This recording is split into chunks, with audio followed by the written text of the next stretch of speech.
ब्रज धाम Bhandir one की सेवा की।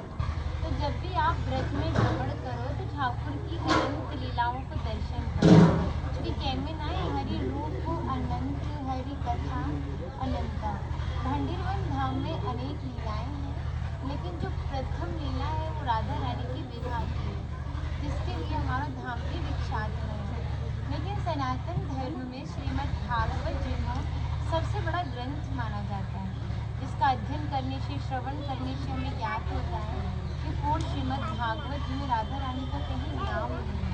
श्री सुखदेव जी जो थे वो राधा रानी को परम गुरु मानते थे, तो एक राधा नाम से 6 महीने की समाधि लग जाती थी।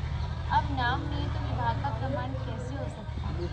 इसीलिए साप्ताहिक भागवत में रुक्मणी जी के साथ विवाह दिखाते हैं। और यही कारण है कि अधिकांश भक्तों को पता ही नहीं है कि राधा कृष्ण का कभी विवाह भी हुआ। लेकिन श्रीमद् भागवत जी को छोड़ के अनेकों ग्रंथों ने राधा रानी की विवाह का प्रमाण दिया, जैसे गर्ग संहिता, स्कंद पुराण, ब्रह्म वैवर्त पुराण आदि बरहा पुराण, अनेकों ग्रंथ। लेकिन जिस भांडीर वट के नीचे आज आप बैठे हैं, इसका प्रमाण श्रीमद् भागवत जी में है। कृष्ण कालीन में बहुत विशाल हुआ करता था, वृंदावन तक शाखाएं थी। तो पिछले टाइम में पुल नाव होते नहीं थे, ठाकुर जी शाखाओं पर चढ़ के यमुना महारानी को पार करते थे। मान्यता है ठाकुर जी की 9 लाख गायें यही बैठ के विश्राम करती थी।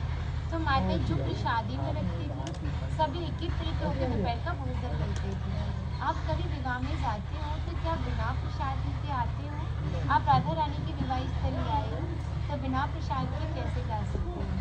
हमारे यहाँ पर ठाकुर जी ने ब्रजवासियों से पका हुआ भोजन भिक्षा स्वरूप अंजलि में मांग के पाया, जिसका नाम मधु करी दिया।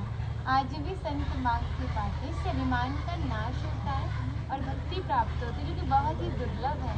लेकिन ब्रजवासी कृपा करें, सहज भक्ति प्राप्त होती है। राधा रानी ने कहा भांडीर वन धाम में वही भक्त आ सकता है जो द्वापर युग में ठाकुर जी के विवाह में किसी न किसी रूप में जरूर उपस्थित रहा होगा। वो डायरेक्ट नहीं आएगा, माध्यम जरूर रहेगा। सारा श्रेय माध्यम को जाता है जो आपको धाम तक पहुंचाता है। जो भक्त यहाँ की प्रसादी पाता है, एक रात्रि निवास करता है, उसको गौलोक धाम की प्राप्ति होती है। क्योंकि यहाँ पर राधा कृष्ण में मल्ल की लड़ाई हुई थी, तो इसमें तय किया जो हारेगा उसे भंडारा करना होगा। ठाकुर जी हार गए थे राधा रानी से, तो ग्वाल बालों के साथ मिल के भंडारा किया और धाम